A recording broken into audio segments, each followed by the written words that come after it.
What is up, Internet? Nerdlocker.com. Back here with more comic book reviews this week, and I'm starting off with Forever Evil, #1. I've been patiently awaiting this book. It's the first gigantic event of the New 52, so I was very excited for that.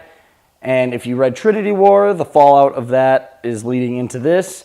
The crime syndicate is on our Earth, and they have taken it over, and the Justice League is gone. No one knows where they are. They said they're dead. And a lot of stuff happens in this issue. I don't want to say like it wasn't a dull issue. A lot of things happen, but it wasn't like this crazy explosive first issue. It just set up for a lot of stuff, which I like. I've noticed that the bigger events that have the crazy issues where someone dies right away and all this stuff kind of fizzle out at the end. So I like the pace that this is going at. You have some giant things happening with some huge characters in the DC universe, but your mind isn't completely just screwed up after reading this. It sounds kind of weird when I say that, but I loved this book.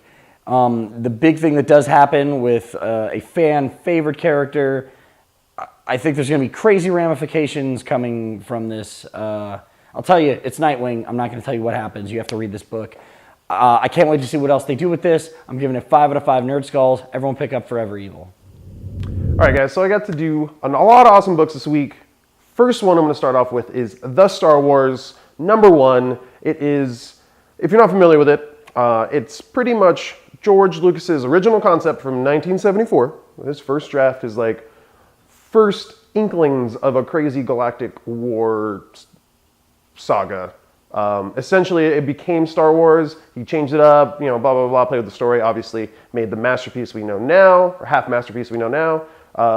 But this is really cool. It's very familiar. It's very it's very interesting, first off, because there's places there like Alderaan, and that's like where the seat of the Galactic Empire is. What? It's crazy, right? And then a bunch of other planets that are very similar, or they have this similar names, different spelling.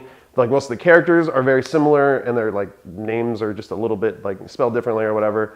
It's cool. You have Princess Leia there. You have Jedis there. You have the basic gist of everything that was eventually going to be there, but I don't know. It's really weird.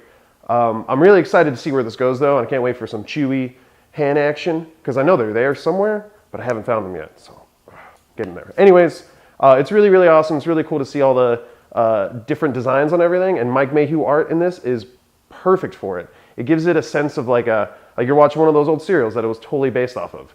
So check it out. Let me know what you guys think, because I'm really stoked on this, and I'm going to give it 5 out of 5 Nerd Skulls, because it's really good, and it's Star Wars, but it's really good, and I want to see this go places. I want to see a crazy world come from a world that we already know. That would be awesome. So let me know what you guys think. 5 out of 5. Hey fellow nerds, Jasper here, and I just got done reading Deadpool Kills Deadpool issue 3. What can I say about this issue? It's Deadpool massacring other Deadpools. At this point in time, with all the oversaturation of Deadpool out between, the movies and the video games, it's coming down to just oversaturation and killjoy, and it's just an abundance of Deadpool, which you don't necessarily want to see. But the issue itself is pretty neat. Obviously you have different multi-versions of Deadpool, and you get to see them do a huge slaughterfest on each other. But it's it's all right. Not the best issue out there, but with only a few more issues left, definitely I got to find out what the end result's going to be. So I'm giving it a 3 out of 5 Nerd Skulls. Next up, I have Chew #36. This is a Tony Chew adventure, his sister, who's now dead, which sucks. But I like this because she was a great character, and you kind of see what she did in her final days. I feel like there's more to this, and we might see more flashback issues with her and what she has planned. And I thought this was a solid book. It just kind of a little break in the story, but I loved it. I'm giving it 4 out of 5 Nerd Skulls. Hey guys, this is Haley, and this week I got to read Infinity #2, and this whole series has been really enjoyable. I know it's still kind of fresh, but I just appreciate that the tie-ins, every single story that I am reading, is amazing from beginning to end, and this issue is no exception. What I love about it is that a lot of times in comics, some of the action scenes are a little bit frivolous and not a lot gets accomplished, but in this one, every single page serves a purpose, every single moment, and I really kind of feel like this book should just be called Black Bolt Does Awesome Things, because everything that happens in Adelan is incredible, and it's just a great read, but everything and every other location is really good too. So I'm giving this book 5 out of 5 Nerd Skulls. Highly recommend it. Definitely pick it up. Hey there, nerds. Jim here with my review this week of Quantum and Woody number 3. Huge fan of this series. I love where this is going. This is a nice little respite. We pick up with the fight of Johnny 1 and Johnny 2 against Quantum and Woody as they're trying to find out who killed their dad. But we kind of get out of that battle. We find them where they've had that point in the first one where they're falling out of the building, escaping. And then we learn a little more, and it's nice. It's a nice slowdown from, man, the uber juiced up steroid story we got in the last one. So I really like that. We get a few more details about the secret organization, the ERA, and I love the fact that it's tied all the way back to Thomas Edison. Being a Tesla fan, I think that is great. I love that he's evil. So I can't wait to see this, where the secret organization goes. Again, the humor with Quantum and Woody is fantastic. Woody is accusing Quantum of being racist, which is pretty hilarious because Quantum's black and he's not understanding why Woody thinks he's got it out for black people, and he's twisting his words. It's hilarious the way they play that humor up. Highly recommend Quantum and Woody number 3. I'm going to go ahead and give it 4 out of 5 Nerd Skulls. All right, I got to read Batman 23.1. This is the Joker tie-in to the Forever Villains Month story. It was all right. Only because they kind of do an older Joker story just to kind of show you about... They're not revealing where he is after the whole death of the family thing or what's going on with him. So we flash back to a younger Joker, and it was kind of lacking. I mean, it was cool. I didn't know where we were going with it. He basically takes this baby gorilla from the zoo and raises it to be like his sidekick, and then I don't want to give away the ending, but I just kind of thought it was weak. I thought we were going to get a little more out of him. I mean, I understand what the story was trying to tell about the Joker, like just what he does and the way he is and the way he thinks, and I get that, but I kind of expect a little bit more. So sorry, but I'm going to give this one 3 out of 5 Nerd Skulls. All right, guys, so I got to read Victories number 5. Again, I was actually really, really excited for this. Is the I guess it's the culmination of this like first story arc. The culmination of this first one. There's another one. Anyways, it's really good. It really ends well, and it just raises the question. I mean, we've had like the Mutant Registration Act come up in comics and like things like that. It's very similar to that, this whole plot line that was developed, but it's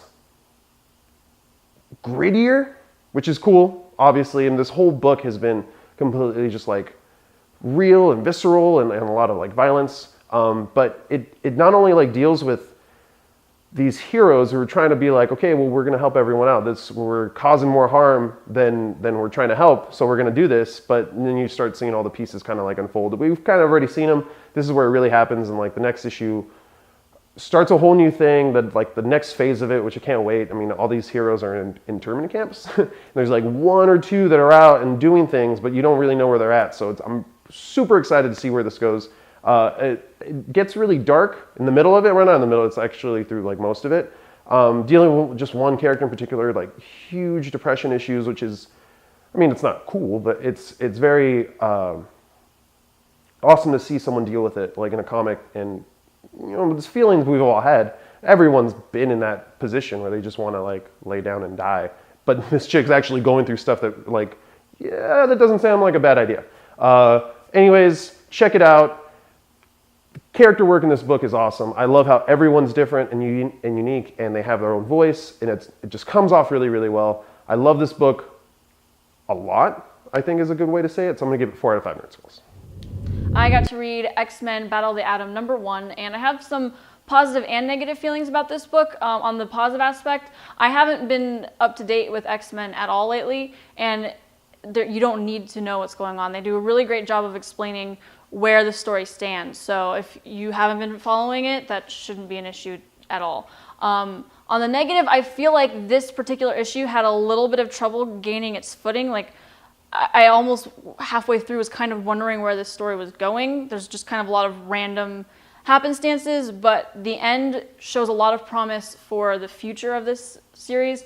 So I do definitely think that it's worth reading. It's just probably not the best issue that we're going to have in this series. So overall, I'm going to give it 3 out of 5 Nerd Skulls. Hey there, nerds. Jim here with my review of Justice League 23.1 Darkseid, number 1. It basically tells the origin of Darkseid, which was pretty badass, because I think we're all wondering, okay, where'd he come from? He's just all of a sudden there. Well, it's a pretty cool story. Essentially, it starts way back when, who knows where, with gods, old gods. And Euxis, which is his real name, and I'm probably butchering that, got tired of it. And they allude to whispering in his ears, and somebody told him to do this and that. But he essentially got tired of it, fed up with the old gods, took them all on, wiped them out, and became uber powerful. Now, in fairness, the old gods really were abusing the people that worshipped them, and they needed that praise and that worship in order to continue with their powers. And now Darkseid took it away from them. Obviously, there was dissension, one of that being his brother, who becomes the High Father. And you don't see much interaction between them, and that's okay. But you see Darkseid essentially become what he hated. So that was interesting, and we've seen that throughout history many a times. That was really cool. But once he establishes his new world, Apocalypse, we see KO. And KO is a fun little character who we know current continuity. And he essentially messes with Darkseid, teleporting between dimensions, between worlds, outracing him, trying to outwit him, and the results are not good for everybody else, but Darkseid basically becomes more powerful. I highly recommend you read this. It was a great, fun origin story. If anything, it just went by a little too quick. I wish there was more, but if there was more, I might not have liked it as much. So I'm going to go ahead and give this book, Justice League 23.1, Darkseid, number 1, 4 out of 5 Nerd Skulls. All right, I got Superior Spider-Man, number 17. This one brings Spider-Man 2099 to our current timeline, which is interesting. We all know Peter Parker's grandson. And this was kind of a cool intro. I feel like they're introducing the next big story they're going to do. So it's kind of like just an introduction to the character being here. And I'm kind of interested to see if he catches on to Dr. Octopus being inside of Peter's head and, using his body. A little bit slow, but the ending picks up, and I'm sure the next issue is going to be great. Giving this one 3.5 out of 5 Nerd Skulls. All right, guys, so I also got to read Batman Black and White, number 1. I'm a huge Black and White fan. Actually, I'm just a huge fan of, like, art collections in books, like, not, like, art collections. But anyways, I'm a huge fan of just, like, when they really focus on a guy, on a certain artist. It's really short stories, anthology issues, kind of stuff like that. I really love that. All these stories are pretty much like 8, 12 pages, like really short. Read really quick, and they all look awesome. They're all really good, except for one. I'm not going to say which one, but it's a little dated, if you catch my drift. Neil Adams. Anyways, the first story, it's really cool because it's not Batman. It's Batman Black and White, and obviously he's there. He's all over the place. But they focus on certain characters more than others. Like there's an awesome Harley and Ivy story in the middle, which is actually really funny and kind of cute, and like it's totally in the vein of the animated series. The opening one, like I thought it was New Frontier because it totally looked like Darwin Cook. It's actually Michael Cho, an awesome artist. So I actually looked up a little while ago, and he's killing it. It looks really awesome. He's been around for a while. I didn't know about this, but anyways, really cool stories, really funny. Some are a little preachy, which is not what I want in my Batman book. I'm going to be honest with you right now. I don't want that in my Batman book. That's not cool. I read other stuff for that, and I don't need Batman doing that to me, okay? Anyways, I'm giving this 3 out of 5 Nerd Skulls, because, a little preachy. But it was still awesome, so check it out.